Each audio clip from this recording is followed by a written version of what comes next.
বহুতেই ট্ৰেডিঙক as a career ল'ব বিচাৰে আৰু ইয়াৰ বেছিভাগেই 20 পৰা 30 বছৰৰ ল'ৰা ছোৱালী যিয়ে ট্ৰেডিঙক এটা গ্লেমাৰ হিচাপে ভাবি লয় আৰু ইয়াৰ কাৰণো আছে। কাৰণটো হৈছে ছ'চিয়েল মিডিয়াত দেখুওৱা প্ৰফিটৰ স্ক্ৰীনশ্বটসমূহ আৰু লাইফষ্টাইল ভিডিঅ'সমূহ য'ত তেওঁলোকে এটা লাক্সাৰিয়াছ লাইফষ্টাইলৰ ভিডিঅ' দেখুৱায়। নিশ্চিতভাৱে এজন লোকে 9 বজাৰ পৰা 5 বজালৈ জব কৰিও বা বহু কষ্টৰ পাছতো যদি তেওঁ বিচৰা ডিজায়াৰসমূহ নাপায় তেতিয়া তেওঁ ভাবে যে ট্ৰেডিঙৰ পৰা ভাল এটা ইনকাম আহিব পাৰে আৰু তেওঁ ইনফ্লুৱেঞ্চ হৈ সকলো বাদ দি ট্ৰেডিঙত নামি পৰে আৰু লছ কৰি বহি থাকে। এতিয়া প্ৰশ্নটো হ'ল সঁচাই ট্ৰেডিঙক কেৰিয়াৰ হিচাপে ল'ব পাৰিনে? ট্ৰেডিং অতি সৰল কিন্তু ই ইমান সহজো নহয়। মই এইটো এই কাৰণেই কৈছোঁ কাৰণ ট্ৰেডিঙত আমি কি কৰিব লাগে সেইটো আমি সকলোৱে জানো, কিন্তু কেতিয়া কেনেকৈ আৰু কিয় কৰিব সেইটো ইমান সহজ নহয়। মই 2019 চনৰ পৰা ট্ৰেডিঙৰ লগত জড়িত আৰু 2022 চনৰ পৰা ট্ৰেডিঙক পাৰ্ট টাইম হিচাপে ল'বলৈ আৰম্ভ কৰিছোঁ। যোৱা 4টা বছৰত মই সেইসমূহ মিষ্টেক কৰিছোঁ যিবোৰ প্ৰতিজন নিউ ট্ৰেডাৰে আৰম্ভণিতে কৰে। যেতিয়া আমি ট্ৰেডিঙৰ কথা কওঁ তেতিয়া মানুহে ষ্ট্ৰেটেজি, ইণ্ডিকেটৰ আৰু টেকনিকেলিটিছৰ বিষয়ে ভাবি লয় আৰু যিটো টপিক চবতকৈ বেছি ইম্পৰ্টেণ্ট আৰু যিটো চবতকৈ কম আলোচনা হয় সেইটো হৈছে ট্ৰেডিং চাইক'লজি। ট্ৰেডিং চাইক'লজিয়ে এটা ইম'চনেল আৰু মেণ্টেল ষ্টেজক ৰেফাৰ কৰে আৰু ট্ৰেডিঙত ই আমাৰ ছাকচেছ নাইবা ফেইলিয়াৰক নিৰ্ণয় কৰে। লছ হ'লে আমাৰ এটিটিউড আৰু প্ৰফিট হ'লে আমাৰ ৰিয়েকশ্যনে আমাৰ চাইক'লজিৰ বিষয়ে বহু কথা কয়। কোনো ট্ৰেডাৰে ইউনিক মিষ্টেক বা ডাঙৰ মিষ্টেক নকৰে বা তেওঁৰ এনে কোনো চেলেঞ্জ আহি নপৰে যিটো আনতকৈ বেলেগ। সকলোৱে একেধৰণৰ মিষ্টেকেই কৰে। কোনোৱে অভাৰ ট্ৰেড কৰে, কোনোৱে লোভৰ কাৰণে প্ৰফিট বুক কৰিব নোৱাৰে, কোনোৱে লছ হোৱাৰ ভয়ৰ কাৰণে ট্ৰেড ল'ব নোৱাৰে। এই সৰু সৰু মিষ্টেকসমূহে আমাৰ ট্ৰেডিং চাইক'লজিত বিশেষভাৱে প্ৰভাৱ পেলায়। ডিচিপ্লিনৰ অভাৱ। ডিচিপ্লিন শব্দটোৰ যদি আমি আভিধানিক অৰ্থ বিচাৰোঁ তেন্তে ই কয় discipline refers to rule following behaviour.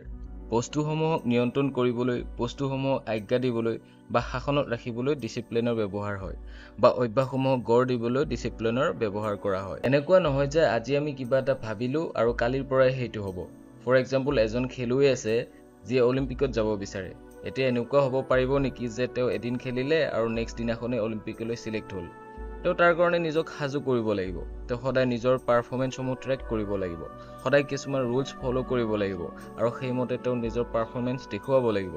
তেওঁ কিমান খাব লাগে, কিমান শুব লাগে, কিমান দৌৰিব লাগে, তেওঁ কিমান আৰাম কৰিব লাগে, কিমান জিৰণি ল'ব লাগে, এই সকলোবোৰ ফ'ল' কৰিব লাগিব আৰু তেতিয়া গৈ তেওঁৰ পাৰফৰ্মেঞ্চ বেটাৰ হ'ব। এজন ল'ৰা আছে আৰু এক্সাম দিব বিচাৰে। এক্সামৰ দুদিন আগত পঢ়িয়ে সি টপ ৰিজাল্ট কৰিব নোৱাৰে। যদি সি টপ আহিব বিচাৰে তেন্তে ষ্টাৰ্টিঙৰ পৰাই এটা শ্বেডিউল বনাব লাগিব আৰু নিজৰ পাৰফৰ্মেঞ্চক ট্ৰেক কৰিব লাগিব। মই ইমান ঘণ্টা পঢ়িম, ইমান ঘণ্টা আৰাম কৰিম, ইমান ঘণ্টা এই বিষয়টোৰ ওপৰত প্ৰেক্টিচ কৰিম, এই সকলোবোৰ ষ্ট্ৰিক্টলি ফ'ল' কৰিব লাগিব আৰু তেতিয়া গৈ ই আমাৰ এক স্বভাৱত পৰিণত হ'ব আৰু আমাৰ ছাবকনচিয়াছ মাইণ্ডত ই থিতাপি ল'ব। যেতিয়া আমি এই সকলোবোৰ ফ'ল' কৰোঁ তেতিয়াহে গৈ এটা ভাল ৰিজাল্ট আনিব পাৰিম। এই কথাখিনিকে আমি ট্ৰেডিঙতো ইউজ কৰিব পাৰোঁ। ট্ৰেডিঙত ডিচিপ্লিন আনিবলৈ কেইটামান পইণ্ট ক'ব বিচাৰোঁ। আপুনি সেইবোৰ লিখি ৰাখিব আৰু সেই অনুসাৰে ট্ৰেডিং কৰিলে আপোনাৰ বহুখিনি ইম্প্ৰুভমেণ্ট আহিব। ইয়াত প্ৰথম পইণ্টটো হ'ব ছেট এ ট্ৰেডিং প্লেন। যদি আমি ট্ৰেড কৰোঁ তেন্তে আমি এণ্ট্ৰি কিয় কৰিম? এইটো প্ৰাইজত মই এইটো ষ্টক কিয় বাই কৰিব খোজোঁ? যদি মই এই পাৰ্টিকুলাৰ লেভেলত এইটো বাই কৰোঁ তেন্তে মোৰ টাৰ্গেট কি হ'ব? যদি মই এই পাৰ্টিকুলাৰ লেভেলত কিবা এটা ষ্টক প্ৰাইচ বাই কৰিছোঁ আৰু যদি এই ট্ৰেডটো মোৰ অপজিটত গুচি যায় তেনেহ'লে সেইটো কোনটো লেভেল হ'ব য'ত মই লছ বুক কৰি এক্সিট কৰিম, অৰ্থাৎ ষ্টপ লছ ক'ত ৰাখিম? এইটো ট্ৰেডত মই কিমান ৰিস্ক ল'ব পাৰিম? যদি মই ট্ৰেড লৈছোঁ তেন্তে মোৰ প্ৰফিট বুক টাৰ্গেট কিমান হ'ব? এই সকলোবোৰ কথা আমি প্ৰথমেই জানি ল'ব লাগে। যদি আমি এইখিনি কথা প্ৰথমে জানি নলওঁ আৰু আমি ৰেণ্ডমলি ট্ৰেড লৈ গৈ থাকোঁ আৰু তাৰ পাছত ভাবোঁ যে ক'ত টাৰ্গেট দিম, ক'ত ষ্টপ লছ দিম, ৰিস্ক কিমান ল'ম, প্ৰফিট কিমান হ'ব, তেন্তে আমাৰ ট্ৰেডিং পাৰফৰ্মেঞ্চ কেতিয়াও ইম্প্ৰুভ নহয়। গতিকে ট্ৰেড লোৱাৰ আগতেই আপোনাৰ এটা ট্ৰেডিং প্লেন থাকিব লাগিব আৰু সেইমতে আপুনি আপোনাৰ এণ্ট্ৰি আৰু এক্সিট পইণ্ট বাছি ল'ব। প্ৰফিট হ'লে এক্সিট ক'ত হ'ব, লছ হ'লে এক্সিট ক'ত হ'ব। এই সকলোবোৰ যেতিয়া আপুনি ফ'ল' কৰিব তেতিয়া আপুনি এটা ভাল ট্ৰেডিং পেৰামিটাৰৰ ভিতৰত আহিব। দ্বিতীয় কথাটো হ'ল মনিটৰিং ইয়'ৰ ইম'চনছ। প্ৰায়ে আমি মাৰ্কেটৰ মুভমেণ্ট দেখি ইম'চনেল হ'ব ধৰোঁ, ইম'চনেলি ৰিয়েক্ট কৰিবলৈ ধৰোঁ। আপুনি এইটো চাব লাগিব যে যদি কোনো ট্ৰেড আপোনাৰ মিছ হৈছে তেন্তে আপুনি সেইটো কি ধৰণে ৰিয়েক্ট কৰে। যদি কোনো ট্ৰেডত আপোনাৰ প্ৰফিট হৈ আছে তেন্তে আপুনি সেইটো কেনেকৈ ৰিয়েক্ট কৰে। যদি কোনো ট্ৰেডত আপোনাৰ লছ হৈ আছে তেন্তে আপুনি কেনেকৈ ৰিয়েক্ট কৰে। নাইবা আপুনি ট্ৰেড লোৱাই নাই, মাৰ্কেটে কোনো মুভমেণ্ট দিয়াই নাই, সেই সময়ত আপুনি কেনেদৰে ৰিয়েক্ট কৰে। নিজৰ ইম'চনক মনিটৰিং কৰক আৰু চাওক এনেকুৱাটো নহয় যে আপুনি ট্ৰেড লোৱাৰ পাছত বুকু ঢিপঢি পাব ধৰে যদি তেনেকুৱা হয় তাৰ মানে আপুনি যিটো পজিশন চাইজ সেই ট্ৰেডটো লৈছে সেইটো আপোনাৰ মাইন্ডসেটৰ হিচাপত লোৱা হোৱা নাই অৰ্থাৎ আপুনি ডিসিপ্লিন মানি চলা নাই যদি ডিসিপ্লিন মতে কৰে তেন্তে পজিশন চাইজ সিমান হ'ব লাগে যাতে ট্ৰেড লোৱাৰ পাছত আপোনাৰ মনত ভয় নাহে ইয়াৰ লগতে মাজে সময়ে কোনোবা এটা দিন ব্ৰেকো ল'ব লাগে যদি আপুনি ফুল টাইম ট্ৰেড কৰিব বিচাৰে বা যদি আপুনি ডে ট্ৰেডাৰ ইয়াৰ অৰ্থ এইটো নহয় যে আপুনি ডেইলি ট্ৰেড কৰিব ইয়াৰ অৰ্থ এইটো নহয় যে আপুনি পুৱা 9 বজাৰ পৰা আবেলি 3 বজালৈ ট্ৰেড কৰি থাকিব আপুনি মাজে মাজে ব্ৰেকো দিব লাগে ৰেন্ডম ভাৱে ব্ৰেক লক শনিবাৰে আৰু ৰবিবাৰে যেহেতু মাৰ্কেট বন্ধ থাকে মানডে টু ফ্ৰাইডেৰ মাজত মাহেকত 1-2 দিন ব্ৰেকো নিশ্চয় দিবলৈ চেষ্টা কৰক অৰ্থাৎ কোনোবা এটা দিন ভাবক যে আজি ট্ৰেড নকৰো ৰেন্ডমলি ব্ৰেক এই কাৰণেই ল'ব লাগে যাতে আপোনাৰ ট্ৰেডিংত এডিকশন নাহে কেতিয়াবা আমি নজনাকৈ ট্ৰেডিংত আমি এডিক্ট হৈ পৰো আৰু যেতিয়া আমি এডিক্ট হৈ পৰো তেতিয়া আমি এক্সাইটমেন্ট হৈ ট্ৰেড লবলৈ আৰম্ভ কৰো তেতিয়া আমি ট্ৰেড এই কাৰণেই নলোৱাকৈ নাথাকো যে আমি কোনো ভাল ট্ৰেড পোৱা নাই বৰঞ্চ ট্ৰেড এই কাৰণেই লও কাৰণ আমি এক্সাইটমেন্ট পাও এই বিষয়ত আমি ধ্যান দিব লাগে ট্ৰেড নলোৱা দিনা বা ট্ৰেডিং অফ ৰখা দিনাখন এনেকুৱা হ'ব নালাগে যে মই আজিটো ট্ৰেড লোৱা নাই তথাপি মোৰ মনটো ট্ৰেডিংতে আছে বাৰে বাৰে মাৰ্কেট কি হৈ আছে চাবলৈ মন গৈ আছে অফ মানে অফ হেদিনাখন আমি কোনো ধৰণৰ ট্ৰেডিংৰ ওপৰত চিন্তা নকৰো মাৰ্কেট কি হৈ আছে সোৱাৰ কোনো প্ৰয়োজন নাই আৰু যদি তেনেকুৱা হৈ আছে তেন্তে গম পাব যে আপুনি ট্ৰেডিংত এডিক্ট হৈ পৰিছে আপুনি ইয়াক কন্ট্ৰোল কৰিব লাগিব ই আপোনাৰ ডিসিপ্লিনৰ এগেইনষ্টত গুচি গৈছে হেদিনাখন আপুনি মাইন্ডক অন্য কামত ইউজ কৰক কিতাপ পঢ়ক সিনেমা চাওক বা ফুৰিবলৈ যাওক এইটো যেতিয়া আপুনি কৰিবলৈ আৰম্ভ কৰিব তেতিয়া আপোনাৰ মাইন্ড এনেদৰে প্ৰগ্ৰাম হ'ব যে ট্ৰেড আমি তেতিয়াহে লম যেতিয়া আমাৰ সঠিক সময় হ'ব ডিসিপ্লিনৰ এটা ৰুল যেটো মই সদায় ফলো কৰো সেইটো হ'ল যে মই মোৰ ট্ৰেডৰ এটা লিমিটেশন ৰাখো মই দিনত এটা বা দুটা ট্ৰেড লও আৰু কেতিয়াবা ম্যাক্সিমাম 3টা ট্ৰেড হয় কিন্তু 4 নম্বৰ ট্ৰেড কেতিয়াও নকৰো তাৰ লগতে যদি আৰম্ভণিতে মোৰ দুটা ট্ৰেড লছ হয় তেন্তে সেই দিনা আৰু মই 3 নম্বৰ ট্ৰেড কেতিয়াও নলও এইটো কিয় কাৰণ সেকেন্ড ট্ৰেড কৰাৰ পাছত যদি আপুনি আৰু ট্ৰেড লব বিচাৰে অৰ্থাৎ 3 নম্বৰ ট্ৰেডটো লব বিচাৰে তেনেহলে আপোনাৰ যেটো মাইন্ড হে মাইন্ডটোৱে ক'ব যে এইটো ট্ৰেড লও আৰু মোৰ লছটো ৰিকভাৰ হৈ যাব আৰু যেতিয়া আপুনি ট্ৰেড এন্ট্ৰি কৰিব অলপ পাছতে আপোনাৰ ৰিঅ্যাকশন হলনি হৈ যাব আৰু এতিয়া আপোনাৰ মাইন্ডে ক'ব যে আকৌ যদি এইটো ট্ৰেড লছ হয় অৰ্থাৎ অলপ আগলৈটো কৈ আছিল যে লছ ৰিকভাৰ হৈ যাব আৰু এন্ট্ৰি লোৱাৰ পাছত কৈ আছে যে যদি এইটো ট্ৰেডটো লছ হয়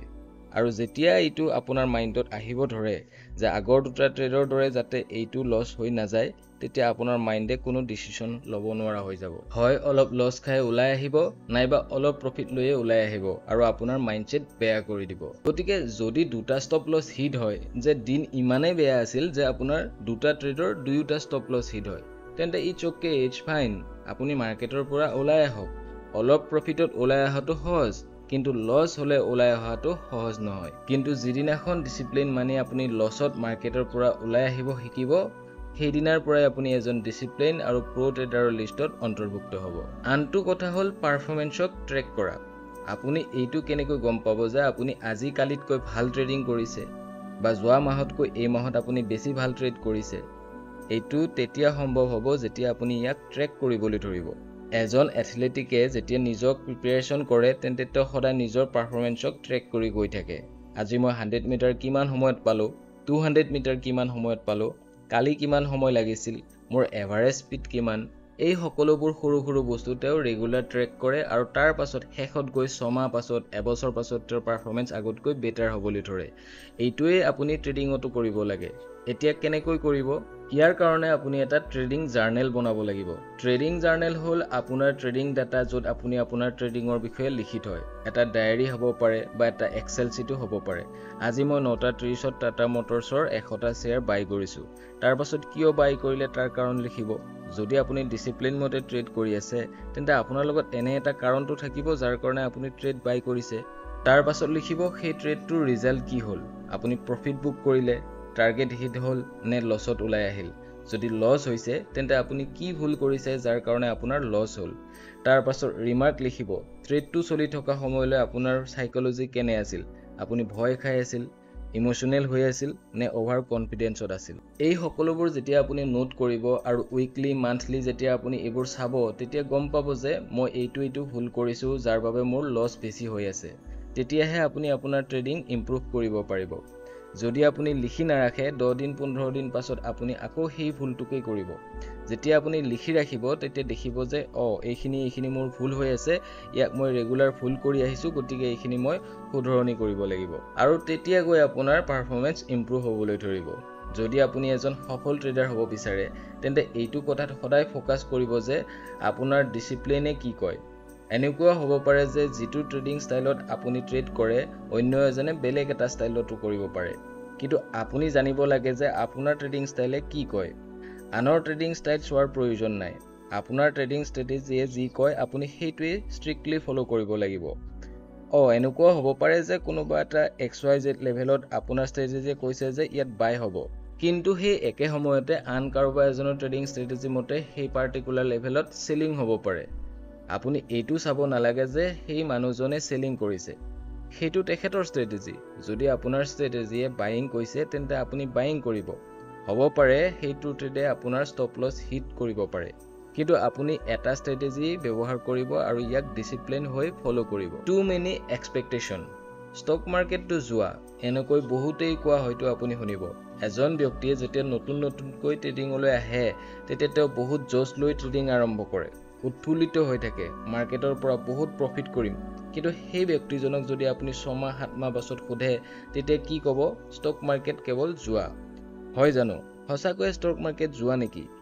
ইয়াক আমি এটা উদাহৰণৰ সহায়ত বুজিবলৈ চেষ্টা কৰো আহক আপোনালোকৰ মাজৰ বহুতেই হয়তো নিজৰ ষ্টাডিজ কমপ্লিট কৰিবলৈ গৈ আছে আৰু বহুতেই হয়তো ষ্টাডিজ কমপ্লিট কৰি উঠিল বহুতেই হয়তো চাকৰি বা জব কৰিবলৈ আৰম্ভ কৰিছে আৰু আপোনালোকৰ মাজৰ বহুতেই হয়তো বহু বছৰ ধৰি চাকৰি বা জব কৰি আছে এতিয়া যদি মই আপোনাক সোধো যে এই চাকৰিটো পাবলৈ আপুনি কিমান ষ্টাডি কৰিছিল তেতিয়া আপুনি ক'ব 20 বছৰ 25 বছৰ আমি গড় হিচাপে ষ্টাডি কৰিছো ভাৰতবৰ্ষত এজন বিটেক ডিগ্ৰীধাৰীয়ে গড়ে 25,000ৰ পৰা 35,000 দৰমহা হয় এনুৱেলি 3 লাখৰ পৰা 4 লাখৰ ভিতৰত গড়ে এজন বিটেক ডিগ্ৰীধাৰীয়ে দৰমহা পায় আৰু যেতিয়া সেই চাকৰিটো পায় তেতিয়া মানুহজন কিমান সুখী হয় তেওঁলোকৰ ঘৰত কিমান ফূৰ্তি লাগে মাক দেউতাকে কিমান গৌৰৱ অনুভৱ কৰে বন্ধু বান্ধৱীয়ে পাৰ্টি বিচাৰে কাৰণ এইটো আশা অনুযায়ী হয় কিন্তু ইয়াতে এজন ব্যক্তিয়ে যেতিয়া ট্ৰেডিং কৰিবলৈ আহে তেতিয়া তেওঁ এক সপ্তাহতেই পইচা ডাবল কৰিবলৈ কিয় ভাবে এফালে 25,000 35,000 টকা চাকৰিৰ কাৰণে আমি 20-25 বছৰ পঢ়া শুনা কৰো আৰু পাছলৈ আৰু অধিক পঢ়িবলৈ বিচাৰো যদি আমি মাষ্টাৰ ডিগ্ৰী লৈ লওঁ তেন্তে দৰমহা আৰু বেছিকৈ পাম অৰ্থাৎ দৰমহা বেছিকৈ পাবলৈ আমি আৰু বেছি ষ্টাডি কৰো কিন্তু ষ্টক মাৰ্কেটলৈ আহি এক সপ্তাহতে পইচা দুগুণ কৰিব বিচাৰো এতিয়া আপুনি কক ষ্টক মাৰ্কেট যোৱা নে আমি হেতু যোৱা বনাই দিলো যোৱা কি যিটো কাম বা যিটো বস্তু আপোনাৰ হাতত কন্ট্ৰোল নাথাকে যদি আপুনি কোনো অভিজ্ঞতা নথকাকৈ বা নজনাকৈ এখন সাধাৰণ দোকানো খোলে হেতুও যোৱা কাৰণ আপোনাৰ ইয়াৰ ওপৰত কোনো অভিজ্ঞতা নাই খুব সম্ভৱ ইয়াৰ পৰা আপোনাৰ লসেই হ'ব কিন্তু ইয়াক আপুনি যোৱা বুলি ক'বনে নকয় তেতিয়া হেতু নকয় কিন্তু ষ্টক মাৰ্কেটত কোনো অভিজ্ঞতা নথকাকৈ কোনো জ্ঞান নথকাকৈ কোনো ট্ৰেডিং স্কিল নথকাকৈ আমি ট্ৰেডিং কৰিবলৈ আহো আমি ট্ৰেডিং কৰো লস কৰো আৰু তাৰ পিছত কও ষ্টক মাৰ্কেট যোৱা এটা কথা আপুনি বুজি পাব লাগিব যে অন্য যিসমূহ বিজনেস আছে তেনেকুৱাকৈ ষ্টক মাৰ্কেটো এক বিজনেস প্ৰত্যেকটো বিজনেসৰ এটা নিয়ম থাকে আৰু আপুনি তাক ফলো কৰিব লাগিব তেতিয়াহে আপোনাৰ পাৰফৰমেন্স ভাল হ'ব আৰু প্ৰফিট কৰিব পাৰিব ষ্টক মাৰ্কেটতো ঠিক একেটাই বস্তু ইয়াক আপুনি ষ্ট্ৰিক্টলি ৰুল বেচিস ফলো কৰিব লাগিব এইটো কাৰণতে ম্যাক্সিমাম লোকে ষ্টক মাৰ্কেটত লোকসান কৰে কাৰণ আমাৰ মাৰ্কেটক লৈ এক্সপেক্টেশন বহু বেছি থাকে এক্সপেক্টেশন এটা বেলেগ ধৰণৰ বস্তু ইয়াক এটা উদাহৰণ লৈ বুজিবলৈ চেষ্টা কৰিম 1983 চনত যেতিয়া Indian cricket team world cup খেলিবলৈ ইংলেণ্ডলৈ গৈছিল তেতিয়া কোনো এক্সপেক্টেশন ৰখা নাছিল যেতিয়া এক্সপেক্টেশন নাছিল তেতিয়া কোনো প্ৰেছাৰো নাছিল যেতিয়া প্ৰেছাৰ নাছিল তেতিয়া পাৰফৰমেন্স স্বাভাৱিক আছিল কাৰণ আমি গম পাইছিলো যে আমাক কোনেও চাই থকা নাই আমি যেনেকৈ ইচ্ছা তেনেকৈ খেলিব পাৰো কিন্তু আজি যেতিয়া ইণ্ডিয়ান টিম কৰবাত খেলিবলৈ যায় তেতিয়া কিমান এক্সপেক্টেশন থাকে আৰু তাতেই প্ৰেছাৰ আৰম্ভ হয় একে বস্তুখিনিয়ে আপুনি লাইফৰ যি কোনো কথাত কম্পেয়াৰ কৰিব পাৰে স্পেশালি ইন ট্ৰেডিং আমাৰ এইটো এক্সপেক্টেশন থাকে যে আমি প্ৰতি মাহে ভাল এটা প্ৰফিট ট্ৰেডিংৰ পৰা পাম এই এক্সপেক্টেশনে আমাৰ মনত এক ভয় এক প্ৰেছাৰ ক্ৰিয়েট কৰে যদি আমি এদিন বা দুদিন লস কৰো তেতিয়া আমি ভয় কৰিবলৈ আৰম্ভ কৰো আৰু যেতিয়া আমি একোৱেই নাজানো মাৰ্কেটলৈ নতুন কৈ আহিছো এক্সপেক্টেশনো বহুত ৰাখিছো মাৰ্কেটৰ বিষয়েও একো নাজানো তেতিয়া প্ৰেছাৰ আৰু বাঢ়িবলৈ ধৰে কাৰণ আমি বুজি নাপাও যে আসলতে কি হৈ আছে মোৰ লস কিয় হ'ল আমাৰ লস হয় আৰু কিয় লস হয় হেতুও নাজানো সেইবাবে কিছুমান বস্তুত সদায় ৰুল বনাই চলিব লাগে যত প্ৰথম ৰুল হ'ল মাৰ্কেটৰ ওপৰত এক্সপেক্টেশন ৰাখিবই নালাগে এক্সপেক্টেশন এনেকুৱা এটা বস্তু যিয়ে মানুহক দুৰ্বল বনাই দিয়ে যদি আপোনাৰ অসুবিধা হৈ আছে আৰু আপুনি আশা কৰে যে আপোনাৰ বন্ধুৱে আপোনাক হেল্প কৰিব বা মোৰ পৰিয়ালে মোৰ এই সমস্যাৰ পৰা মোক উদ্ধাৰ কৰিব আৰু যেতিয়া আপোনাৰ বেয়া দিন আহে আৰু আপোনাৰ বন্ধু বা পৰিয়ালে আপোনাক হেল্প কৰিব নোৱাৰে তেতিয়া আপুনি আৰু দুৰ্বল হৈ পৰিব কিন্তু যদি আপুনি সদায় নিজৰ মনত এইটো ভাবে যে বন্ধু বান্ধৱী ঠিক আছে পৰিয়াল ঠিক আছে কিন্তু যদি মোৰ অসুবিধা বা সমস্যা হয় তেন্তে কেৱল ময়ে নিজৰ হেল্প কৰিব লাগিব মই কাৰো পৰা একো আশা নকৰো একো এক্সপেক্টেশন নাৰাখো আৰু কালি যদি আপোনাৰ কিবা এটা সমস্যা আহে তেতিয়া আপুনি জানে যে কোনো নাহে ময়ে নিজৰ সমস্যা সমাধান কৰিব লাগিব আৰু আপুনি নিজে নিজৰ সমস্যা সমাধান কৰিব আৰু সেইখিনি সময়তে যদি আপোনাৰ বন্ধু বা পৰিয়ালে আপোনাক তিল মানো সহায় কৰি দিয়ে তেন্তে আপুনি কিমান সুখী অনুভৱ কৰিব কিমান পাৱাৰফুল অনুভৱ কৰিব কাৰণ এক্সপেক্টেড নাছিল আৰু আনএক্সপেক্টেড হেল্প আহি গ'ল সেই একেটাই কথা আপুনি ষ্টক মাৰ্কেটতো ৰাখিব লাগে মাৰ্কেটৰ পৰা আপুনি প্ৰফিটৰ এক্সপেক্টেশন ৰাখিবই নালাগে আপুনি কেৱল আপোনাৰ ৰুল বেছড ট্ৰেডিং কৰি গৈ থাকক সেই কাৰণে যদি আপুনি এক্সপেক্টেশন কমকৈ ৰাখে তেতিয়া অলপমানো যদি সেই এক্সপেক্টেশনতকৈ বেছি প্ৰফিট আহে আপুনি হেপি হ'ব পাৰিব আৰু এটা এক্সপেক্টেশন হ'ল গ্যাৰান্টিড গেইন ষ্টক মাৰ্কেটত গ্যাৰান্টি বুলি কোনো বস্তু নাথাকে এনেকুৱা কোনো গ্যাৰান্টি নাই যে আপুনি মাৰ্কেটত ট্ৰেডিং কৰি প্ৰফিটেই কৰিব এটাই আপুনি ফলো কৰিব লাগিব যে ষ্টক মাৰ্কেট আনপ্ৰেডিক্টেবল ইয়াৰ ওপৰত আপুনি এক্সপেক্টেশন ৰাখিবই নালাগে আপুনি কেৱল নিজৰ ৰুলছসমূহ ফলো কৰিব এনেকুৱা আশা নকৰিব যে আপুনি এটা ট্ৰেড ওপেন কৰিলে আৰু সেইটো টাৰ্গেটলৈয়ে যাব সি অলপ ওপৰলৈ গৈ আপোনাৰ এগেইনষ্টতো যাব পাৰে আৰু লছো দিব পাৰে সেই কাৰণে মাৰ্কেটক লৈ কোনো এক্সপেক্টেশনো ৰাখিব নালাগে আপুনি মাত্ৰ কেৱল ৰুল বেছড ট্ৰেডিং কৰি গৈ থাকক আন এটা কথা কুইক ৰিচেছ 21 দিনত পইচা ডাবল কেতিয়াও নহয় আৰু যদি কোনোবাই আপোনাক কয় ষ্টক মাৰ্কেটৰ পৰা ডেইলি উইকলি মান্থলি 10,000ৰ পৰা 50,000 প্ৰফিট কৰিম তেন্তে তেওঁ মিছা কথা কৈ আছে ষ্টক মাৰ্কেটত 21 দিনত পইচা কেতিয়াও ডাবল নহয় অৰ্থাৎ আপুনি যদি অতি সোনকালে ধনী হ'ব বিচাৰে তেন্তে ষ্টক মাৰ্কেট আপোনাৰ বাবে নহয় সোনকালে আপোনাৰ একাউণ্ট জিৰো হ'ব পাৰে সেইটো মই গ্যাৰান্টি দি ক'ব পাৰো যদি আপুনি ৰুল মতে ট্ৰেডিং নকৰে তেন্তে 2-3 মাহতকৈ বেছি দিন আপুনি মাৰ্কেটত থাকিব নোৱাৰে মই আপোনাক হতাশ কৰিবলৈ কোৱা নাই সঁচা কথাটোহে কৈছো এনে ভুল মই নিজেও কৰিছো গতিকে আপুনি যাতে তেনে ভুল নকৰে আৰু এটা কথা পাৰফেক্ট টাইমিং মাৰ্কেটত কোনো পাৰফেক্ট টাইমিং বুলি বস্তু নাথাকে আপুনি কেতিয়াও এইটো নাহিব যে কোনোবাই আপোনাক পাৰফেক্ট ষ্ট্ৰেটেজি এটা শিকাই দিব পাৰফেক্টলি এন্ট্ৰি আৰু এক্সিট শিকাই দিব পাৰফেক্ট সেটআপ শিকাই দিব এনেকুৱা কেতিয়াও নহয় মাৰ্কেটত কোনো পাৰফেক্ট বস্তু নাথাকে মাৰ্কেটত কেৱল প্ৰবেবিলিটিজ থাকে সম্ভাৱনা থাকে মাৰ্কেটত এইখিনি প্ৰাইজৰ পৰা এইখিনি প্ৰাইজলৈ যোৱাৰ কেৱল সম্ভাৱনা থাকে